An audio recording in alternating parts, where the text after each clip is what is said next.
Hello, we are the League of Nerdy Gentlemen. I am Sam, and I am joined with... My name is Jonny.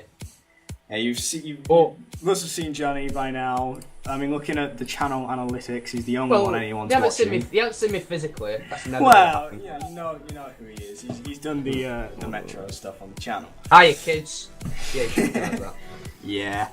Now then, I thought I'd take this opportunity to explain what's going to be happening with the League over the next 2 weeks, right? And why that's happening. So you're going to be seeing, which I guess will be good to you, probably quite a lot more of Jonny than anything over the next 2 weeks. Because, one, I won't be making very much content because my machine sucks, right? Put it like this, I thought, okay, so I can't record like proper, mainstream like PC games and fraps and have fraps running at the same time on my machine. So I was like, okay, I'll emulate my old games. That'll be fine, right? Not much power on there. So I was like, okay, what's the lowest one I can go for? I went for Game Boy. I'll play Pokemon. That shit wouldn't even work, right? So content from me is going to be pretty damn minimal. Now then, me and Harry did have 2 hours of Terraria recorded, ready for this 2 weeks, because Harry's actually gone on holiday. He was going to upload from where he's gone. But yeah, we encountered some problems along the way. Problem number one was Harry accidentally had the button ticked on fraps to split every 4 gigs. This meant that because we were recording the audio externally, it didn't quite match up with the video. It fucked everything up. Yeah. So we thought of a fix, and the fix was just put some balls off the wall, batshit crazy photos in. And we went to the time of literally matching these photos up to the nanosecond of pictures that we'd need to link everything up like nicely in sync. Right? So we did that, it was fine, we rendered it out, and I also recorded a disclaimer to explain what was going on. Now then, when the first episode of that 2-hour session went up, I almost immediately took it straight down. Because the disclaimer glitched out, so it sounded like I was doing some kind of intro to a dubstep song. Right? And the audio quality was honestly, it was the worst goddamn thing I've ever heard in my life. It was some of the worst audio I've ever seen ever. And my philosophy about stuff like this is I wouldn't upload something unless I'd watch it myself. And if I heard that, I would not stay around for longer than 2 seconds. That was such low quality that I immediately took it down, and me and Harry made the decision to have to scrap that recording. Now, Harry is on holiday right now, so we can't record anything else. But we do have Jonny here, who has probably the most powerful machine, who can probably get the most entertaining commentary out of any of us. So I guess that kind of works out in the end. Well, now that that's over, I suppose we should be a little bit, topical about things. Comic-Con has just happened. It's been and done. Lots of exciting announcements have been made. Oh. Yep. Got anything you want to talk about from Comic-Con? What I want to talk about, the thing Yeah. that struck me the most was the announcement of the Batman/Superman film. That got me by surprise. And now they've said they're using the cast from Man of Steel, which I've not seen, but apparently it's a great cast. The only worry I have is who's going to be Batman. Yeah. Da-da-da. I saw somewhere, I think it was Black Nerd on YouTube, wants Idris Elba to play Batman. A black Superman? Batman, sorry. Oh, that'd be interesting. Yeah. He said have a true Dark Knight. Yes, he'll be the ultimate camouflage disguise in the dark person. No disrespect to Idris, Wow. He's a quality actor. He's fantastic, yes. But I'd be quite interested to see who the next Batman will be. And I hope he doesn't, I do hope he doesn't do, what Christian Bale's done. I hope he tries to bring something fresh to the character. Because, I mean, when you look at, who is it? Is it Kevin Conroy? I don't know. Whoever voices the Batman in all the animated stuff in the games, he brings what he brings to the character of this, really serious, well thought out Batman. and Christian Bale brings the grunty caveman Batman. Yeah. It is, even though they are the same character, it's interesting to see the two different spins on it, and I hope that whoever picks up the role doesn't do the exact same thing. Bring their own thing, yeah. But I remember when, bit not off the topic of that, but on the same lines of people who want to bring different stuff to franchise, when they announced the Hannibal TV series, Mads Mikkelsen had an interview where he said, interviewer said, "Oh well, how are you gonna like do your style of Hannibal? Because obviously like Brian Cox has done it, Anthony Hopkins," and he said he's not gonna bring Anthony Hopkins in. He's not going to do that. He's not going to do Brian Cox. He's going to be Satan, which basically means he will do himself. And to be honest, he's quite a good one. But anyway, back onto the topic of Batman. Yeah, I just kind of want... The thing is about this Batman and Superman film is because Zack Snyder is directing it, and the second half of Man of Steel was just completely let's blow the shit out of the city. You know, it'd be interesting to see if this combination of these two superheroes is just like one big pure action flick, which I don't know if it would strictly work. We have to wait. It's only just been announced, so we've gone. We don't. They've only just started doing stuff like that. Also, the thing is, I think you got to really like Batman and Superman have teamed up quite a number of times in comics and you know, cartoons and stuff like this, but I think you've really got to think carefully about how these particular two superheroes are supposed to, I don't know, I guess clash with each other, because Batman is all about stealth and thinking things through and a lot of intelligent planning behind his work, and Superman's all about flying around and lasering things. So that could work well. You know, you've got to find this. You've got to find Batman interesting Batman balance. could be in a control room, just planning things out. Superman could be bossing the shit out of stuff. That's a good plan. I mean, the thing is, the danger with a collab every time is you don't want one to outshine the other, and it's kind of hard for Superman to not outshine Batman because you know, regardless of which one you prefer, Superman is better than Batman because Superman's practically God. Yeah. You know.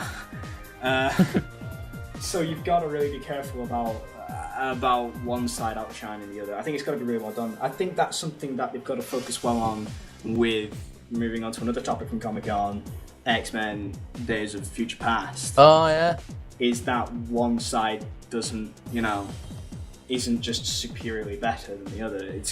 You've got to find this nice link between the two casts. And it'll also be interesting to see how the two casts actually interact, because in the comic, the way they interact is through Kitty Pryde. And it's all the two timelines, isn't it? Yes, like, yeah. One in the 60s and the present, because they've got like the old ones in as well. Yeah, and there's another version of Days of Future Past where it was called... Oh, what was it called? It was really good. It was called Wolverine and the X-Men. And that whole series was about that storyline, and the way the two kind of communicated with each other was through Professor X. Like, he put himself into... What's it called? I haven't watched X-Men in ages. The thing that he uses to find mutants. I don't know. It's like... I know what it is, I don't know the name, but like he just sits in it. And in fact, in X-Men 2, he gets poisoned, I think. Like, yeah, I can't remember the name of the villain. The last one I watched was First Class, and that was a while ago. Yeah, I think I watched that like late last year. Yeah. But well, that whatever it is, he uses that to kind of send his mind back in time. So it'd be interesting to see how they decide to mix the two universes together in this one, and how things plays out, because I think they're focusing more on the comic side of things than any other adaptation, because they've got I've forgotten his name again, Bolivar Trusk or something, that Peter Dinklage is playing, that makes the Sentinels. Oh yeah. So I'm pretty sure he only really appeared in the comic. So it could be the Kitty Pryde thing. We'll see. We might finally see Ellen Page as a starring role. Which would be a definite, well, apart from Juno, but that'd be a definite first. The thing about Ellen Page, right, is she keeps getting these roles in things like Inception and X-Men and now that Beyond Two Souls game that David Cage is making, but she just doesn't strike me as someone that should be in action. She doesn't seem like an action hero to me. I don't know what it is, but I just can't picture Ellen Page as an action hero, and that's why I think Beyond Two Souls isn't going to work. Speaking of Beyond Two Souls, actually, that game looks really interesting, but I couldn't help but think, if you'd just seen the stuff they showed at E3, it looks really average. Because they didn't show the best part. They didn't show the best part when she gets superpowers. It just kind of looked like an average third-person shooter. Well, I have hope in that because Cage did Heavy Rain, Cage, and Heavy Rain is one of my favourite PlayStation games because I did own a PlayStation 3. That game was top. Cage constantly makes really good games. I mean, batshit crazy games, but really good. Have you played Fahrenheit? No. You should totally play Fahrenheit. In fact, no, stop. Don't play Fahrenheit. Play his first game. It's called Omicron or something like this. Omicron the Nomad Soul. You need to play that game. That was David Cage's first game. It is off the wall. The plot of this game is that you are sat at your computer, right? And this guy comes out from another dimension and tells you that you can use your computer to take control of him in his world. So you are essentially playing a game where you're playing a game to help a character in a game. Wow, that's mind-boggling shit right there. It's fantastic, and like practically if you play it right, because it obviously with it being a David Cage game, there's a lot of different choices you can make through, what you choose to say to different characters.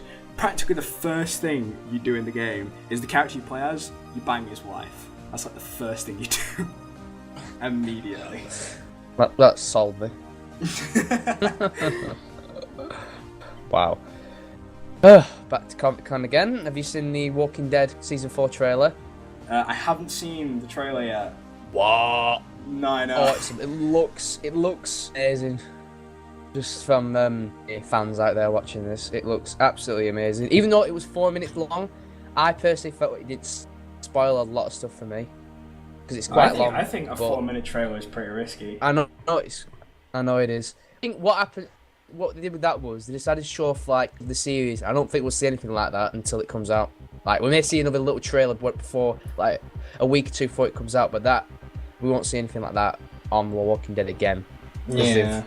If they do another one, they will spoil too much stuff. Oh, definitely. But it looks awesome. If there are any more trailers, it'll probably use the same footage from that trailer, but like in a different order or something. Because I can't imagine showing TV spots.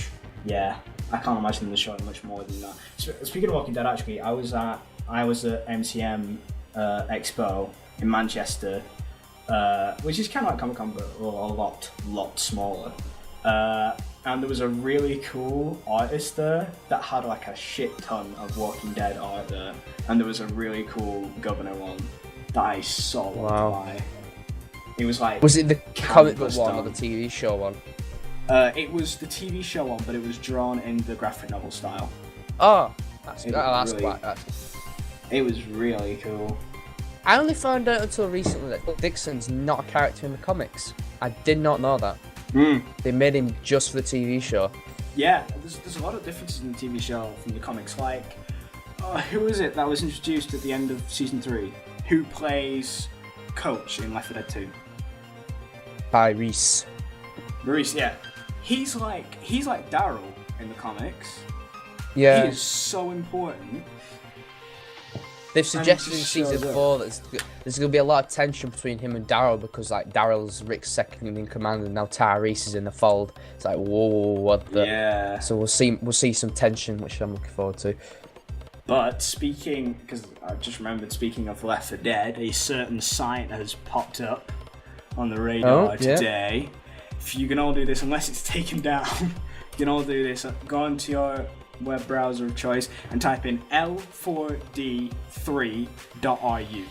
How about we link it in the description? Do that as well, yeah. But also, do whatever you can. But you will see a countdown which happens to be counting down to Gamescom, which is a particularly big games convention, with the words Left 4 Dead 3 all over it. So, this could be an announcement from Valve of Left 4 Dead 3 is happening, which would be epic. But say also, it is real, right? I don't want to think of it as a hoax. Say it is real. What would you want in Left 4 Dead 3? What would I want? I would want, obviously, 4-player co-op. Yeah, that's and I want them to. I don't want them to put the characters from Left 4 Dead 2 in. I want new fresh characters. Yeah. Yeah, but I want it to have the same humour that the characters have between each other. Yeah, I like. That's the thing I like about both Left 4 Dead games. I think it'd be interesting to do the whole, to have 4 new characters that you play as, but have the old characters take part.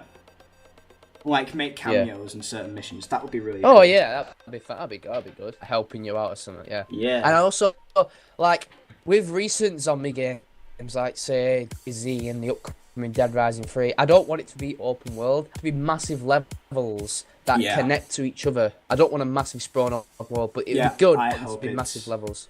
I hope it stays very true to the classic kind of Left 4 Dead style.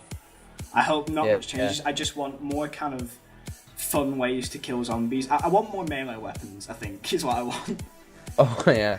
Because they're I also awesome. I want to see all the undead, like the witch and the tank, because they're just awesome.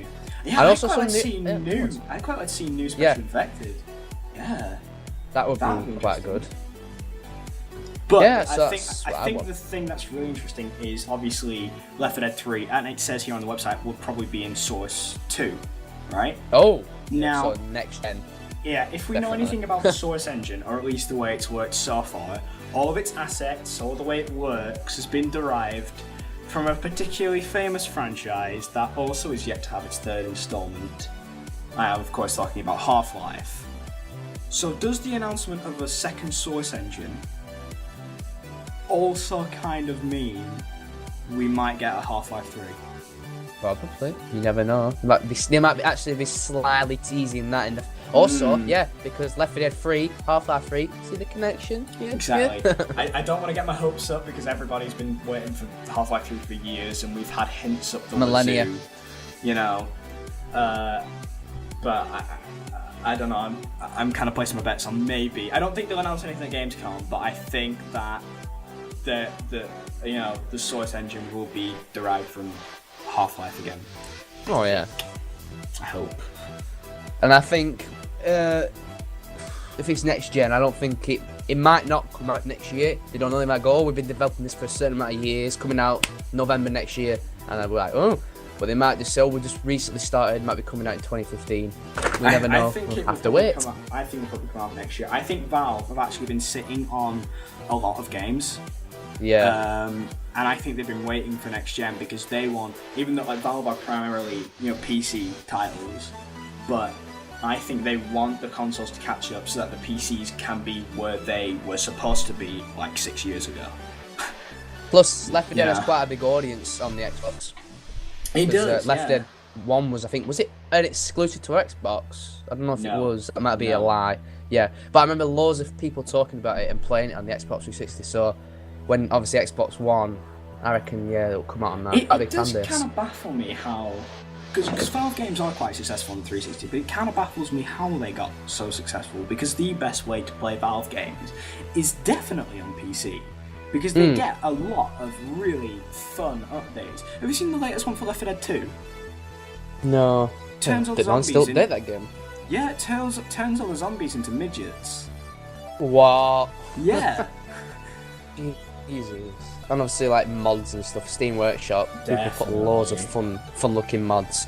Me and All, who is also a member of the league that you may or may not be introduced to some point soon, we were playing Left 4 Dead 2 a long time ago, and we were playing the Lord of the Rings map. What? Helm's Deep? Yeah. I've always wanted to play it, yeah. It's good. I could barely run Left 4 Dead. I could get it. I could. It would run kind of fine sometimes. I might reinstall Left 4 Dead 2, and we'll play Helm's Deep. Have you got it on PC? Yeah, I think I might need to reinstall it. It won't take, it'll probably take like for or something. At some point, I will reinstall FA2. We'll play Helm's Deep because that is a fun map. What games has Harry got? We should in the future we should do like co-op let's plays. Harry hasn't got too many. He's getting more games recently because, well, the thing about Harry, he was in a very similar situation to me where he had a crappy laptop. But he's been using his brother's computer recently, so he's getting some better games. Hold on, I'll have a look at his games list. I just decided, because I had a laptop, I just decided no one's got an Xbox, fuck it, I'm going to get a new machine for Christmas, and I've just been PC gaming since. I'm going to get a new machine, hopefully in August. And then we can do whatever, we can blast away. I've got so many games I need to play, Metro, Witcher.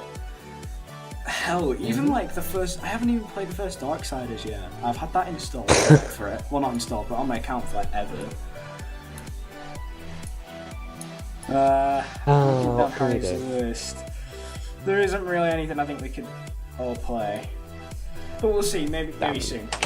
But yeah, where were we before? Oh yeah, Comic-Con. Oh Is yeah. there anything else particularly like interesting announced at Comic-Con? I missed a lot of it, if I'm honest. There probably was, but I forgot after looking in the archives again. That's the thing. As soon as like a big convention like that's over, you're like, oh, that was great, and then 20 minutes later, you're like, wait, what did they just? They were talking about something. Can't remember. Yeah. Well, that's what happened at E3 for me anyway. Yeah, I was like, wow, I just scrounge through, and plus it was in the middle of like TSE, so it was like, wow. I could only really remember the really big things at E3, like time. I can remember the conferences, like Rise. I can remember that. Oh, I'm quite excited for Rise. I'm excited for all of them. I hope with Rise, they go all out on telling a good story, because it's clear the gameplay itself isn't going to be that much fun because it's basically all QTEs. So I hope they go like tell a really interesting story about Rome. They've got a lot of history to work with, so I think they could do. Also, Microsoft's got a conference at Gamescom. That's just a little bit of news. Oh. They have a conference there. They haven't done that for a while, but Ubisoft haven't. But they said they'll be showing their games like in booths and stuff. Alright. I can kind of see why Ubisoft wouldn't have a conference right now. Yeah. I mean, all they'd be doing is really showing off stuff they've showed off about a million times before. At E3, yeah, no point. Gamescom is more of a... I think Gamescom in general is more of a chance to just have people play games than it is to you do show see it to more them. stuff, like, they show off quite a few new stuff of the game, but they don't make any special big announcements. Well, they obviously Left 4 Dead 3. Hopefully. Yeah. Where would that get shown at a conference, or would they just go bang, we got a booth, come play it? What would they do? That will probably be shown at a conference, I think. What are the conferences? All I know is Microsoft's. Is that it? Well, I can't imagine them just having a booth suddenly Left 4 Dead 3. Yeah. They'll probably be in a conference, but they probably have like a special.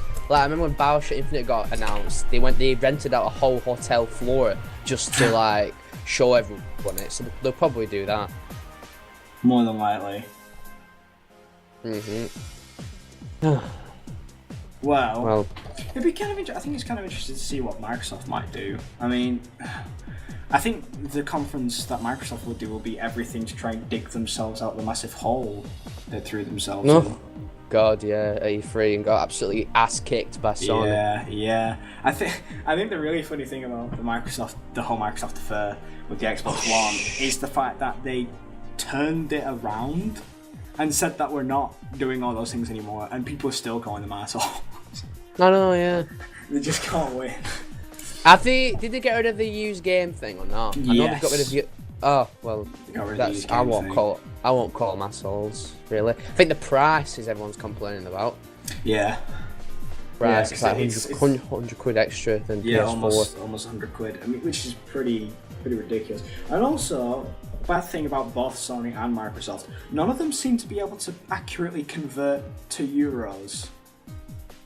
You know, $399 is not the same as 399 euros. No. There's a significant difference there. And they just don't seem to realise that, so it's ridiculously overpriced and just everywhere in the EU, which is ridiculous. Well, I guess it doesn't really matter with the Xbox One, which is not really coming. It's not really coming out in many places in the EU. It's should like do that. 37 countries or something. That's it. They missed out China, I think. Oh no, they haven't. No, they missed out India. That's it. Bloody India, we ain't gonna get the Xbox One.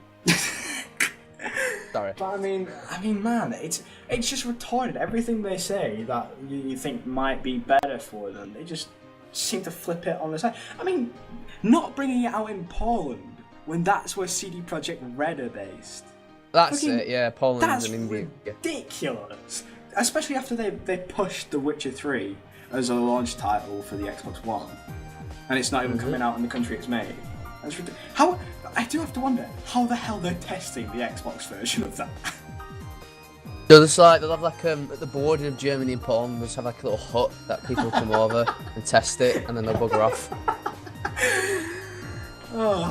Right, you can go on now. You can't have it in your tree. It's like customs. They gotta go through like passport control and things like this. Yeah. To test out The Witcher 3. Wow. I am quite excited for The Witcher 3 actually. What time are we at?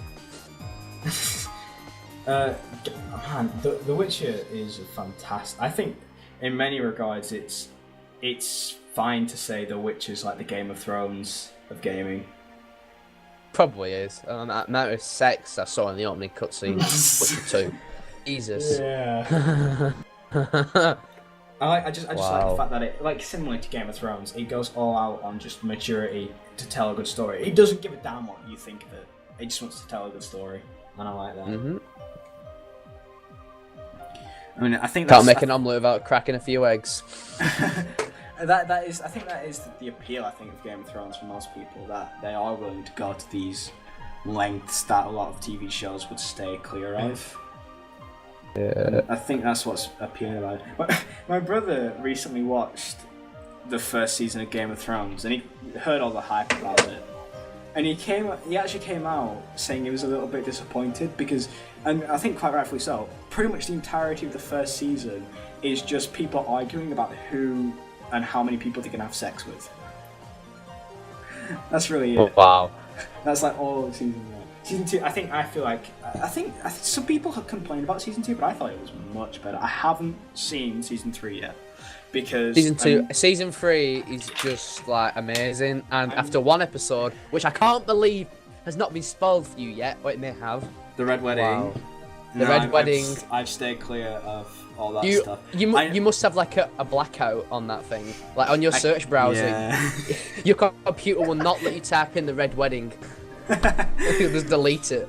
Oh, but man, I don't know how I managed to stick, because Twitter was exploding when that episode aired. Oh yeah, but people recording the interactions. I managed to stay away from the spoilers for me, because I just want to. Oh, I just hit the microphone. I want to buy season 3 and just blitz through it all in one night, because I think that's the most fun to wait. I did that with season 1 at Christmas. I blitzed through it in a couple of days, and it was amazing. Season 2, then I watched season 3. Bloody hell! I'm so looking forward to season 4. Oh yeah. Have you heard that there's supposed to be? Well, I don't know if anything ever came out of it, but HBO was supposed to be cutting it off before it was actually going to end, basically. What? Like there was this thing going around where it's Game of Thrones. There was something going around about it's supposed to end in like season 5 or something, which is nowhere near the end of the story. Oh yeah, I heard about that. I don't know if anything ever came about that. I don't think it will, but then again, it is costing them a lot of money to make. Plus, the actors are getting older. Like Isaac, I can't pronounce his middle name right. They said his voice is getting deeper, and he won't be able to play the role of Bran for much longer. Ooh. Because obviously Bran's meant to be like this little innocent boy who's just growing up in this world without his mum and dad. Yeah, I mean, I think things like that are kind of excusable, but I mean, it is kind of hard when, because they're filming it year by year, but it also happens to be that all the events in the series take place one after the other, I think you do Yeah. face a serious challenge there, I especially think if when they've run casting out, kids. if they've run out of ideas, at the end of season 5, they should do what I heard planned: a Robert's Rebellion with Sean Bean and Robert Baratheon. That would be amazing. Because definitely prequel. I think if they ever run run out into of season 5, if they ever run into what a lot of people who create anime run into, and that's the production of the TV show is running much faster than the manga, that they have to create filler. I hope that's what they do, because obviously it's taking George R.R. Martin a while to write each book, which is understandable. yeah, because they're like 700 pages. Yeah, it could get to the point where the TV show catches up to the books and suddenly they've got no more content. And to keep things going, they'd have to produce filler, which is what a lot of anime creators have to do with manga. I hope if they do come to the point where they're like, right, we need to make a filler season, they tell the story of Robert's Rebellion.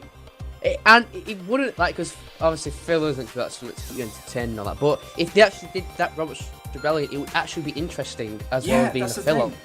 That's the thing. I think if you're going to make filler, at least have a reason. Like, because behind it. Don't just make it stupid. They always reference the Mad King, and we don't have a clue what he's like unless you've read the books. Exactly. I don't know if he's actually been in the books. We don't have a clue, so it'd be good to actually explore that side. Plus, Sean Bean comes back anyway.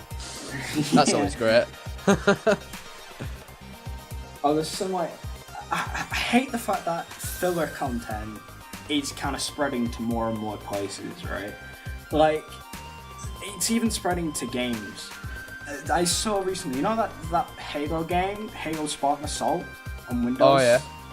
It's the most User piece entered of your channel. crap I've ever seen. Hold on, wait a sec. Oh, we have an intruder. The intruder.